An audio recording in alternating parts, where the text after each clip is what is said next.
আসসালামু আলাইকুম। আমি জেসমিন নেওয়াজ আমার কুকিং চ্যানেল থেকে আপনাদেরকে জানাই স্বাগতম।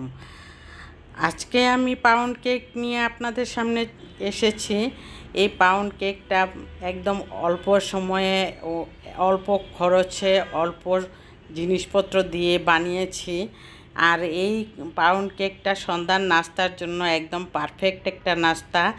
এই নাস্তার জন্য অনেক সময় অনেকের মন জোগাইতে হয়, এক একজন এক একটা আইটেমের কথা বলে, তখন এই আইটেমটা সামনে থাকে যদি, তাহলে আর কোনো কিছুর প্রয়োজন হয় না। এটা দুইটা পিস খেয়ে এক কাপ চা খেলে সন্ধ্যার নাস্তা সুন্দরভাবে হয়ে যায়। আর আমার ভিডিওটা যদি আপনাদের কাছে ভালো লেগে থাকে তাহলে অবশ্যই একটি লাইক দিয়ে কন্টিনিউ করবেন। একদমই ছোট ভিডিও, স্কিপ না করে দেখে নেবেন। আর এখানে আমি দুইটা ডিমকে বিট করে নিচ্ছি লো স্পিডে, আর হাফ কাপ চিনি দিয়ে দিচ্ছি। আর তিনটা আইটেম দিয়েই আমি কেকটা বানাবো। ডিম, পাউডার দুধ, আর অল্প করে পাউডার দুধ দিব, আর ময়দা দিয়ে আমি ডিমটা দিয়ে আমি বানিয়ে নিব।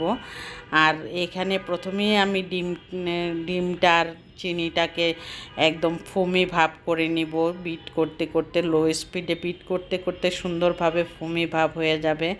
এখানে হাফ কাপ ময়দা নিয়েছি, 1 চা চামচ বেকিং পাউডার নিয়েছি, হাফ চা চামচ বেকিং সোডা নিয়েছি, আর লবণ নিয়েছি 1 চিমটি। আর নিয়ে এই কয়টা আইটেম দিয়ে ভ্যানিলা পাউন্ড কেক বানিয়েছি আমি। আর এই পাউন্ড কেকটা বানাতে একদমই সহজ, যে কেউ বানাতে পারবেন আপনারা।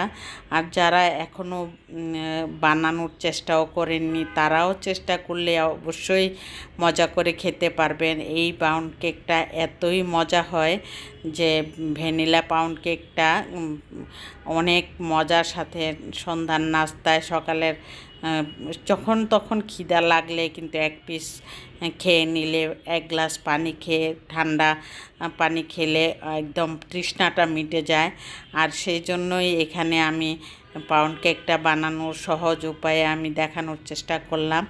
আর এখানে নিয়ে নিলাম 2 টেবিল চামচ তেল দিয়ে দিলাম, আর ভ্যানিলা এসেন্স দিয়ে দিলাম 1 চা চামচ থেকে একটু বেশি দিয়ে দিলাম।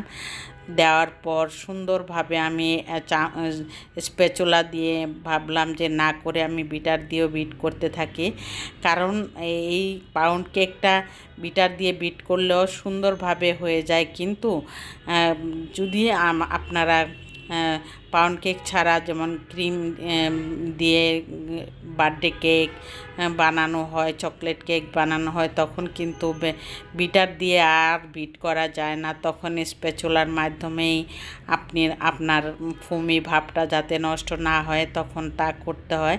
আর এই পাউন্ড কেকের বেলায় কিন্তু বিটার দিয়ে একটু বিট করলেও ফোমি ভাবটা নষ্ট হয় না। সেজন্যই আমি পাউন্ড কেকের বেলায় আমি বিটার দিয়ে খুব তাড়াহুড়া করে আধা ঘন্টার মধ্যেই আমার একটা পাউন্ড কেক হয়ে যায়। চেষ্টা করলে, ইচ্ছাও থাকতে হয়। অনেক সময় ইচ্ছাই করে না এইগুলি ঝামেলা কিছুই না, তারপরও ইচ্ছা করে না। তারপর বিট করার পর আমি এখানে একটা মোল্ড নিয়েছি। পাউন্ড কেকের মোল্ডটার মধ্যে আমি ওভেনে দিয়ে দিয়েছিলাম 170 ডিগ্রি সেলসিয়াসের 40 মিনিট আমার বেক হয়ে গেছে। বেক করার পর দেখুন কত সুন্দর হয়েছে পাউন্ড কেকটা। দেখতে যেমন সুন্দর লাগছে, খেতেও কিন্তু ওরকম অসাধারণ লাগছিল। উপরে আবার আমি কিশমিশ, স্ট্রবেরির, আরও লাল কিশমিশ, কালো কিশমিশ মিলিয়ে দিয়েছিলাম। বাদাম টাদাম দেওয়া হয়নি। এইভাবেই আমি সহজেই পাউন্ড কেকটা বানিয়ে নিলাম। দেখুন কত নরম সফট হয়েছে। আর আমার ভিডিওটা যদি আপনাদের সম্পূর্ণ ভালো লেগে থাকে, যারা সম্পূর্ণ দেখে নিচ্ছেন তারা অবশ্যই সাবস্ক্রাইব করে অল বাটনে প্রেস করে রাখবেন। আর দেখুন কত সফট হয়েছে, চাকু দিয়ে যখন আমি কাটছি তখন মনে হচ্ছে যে একদম নরম তুলতুলে ভাব হয়েছে। আর কাটার পর এত সুন্দর লাগছিল এবং এক পিস আমি খেয়েও নিয়েছি যে কেমন হয়েছে দেখার জন্য। আর স্লাইস করতে এত মজা লাগছিল যে নরমের চুটে মনে হচ্ছিল ভেঙে যাবে, আসলে ভাঙেনি। এখন আমি সবাইকে সার্ভ করব যে দেখো তোমরা খেয়ে কেমন লাগে। সাথে আরও অন্য নাস্তাও আছে। অন্য নাস্তার মধ্যে আমি বেকারি আইটেম বানিয়ে থাকি প্রায়ই, ওইটাও দিয়েছি আর কেকটা দিয়েছি। সুন্দরভাবে নাস্তা হয়ে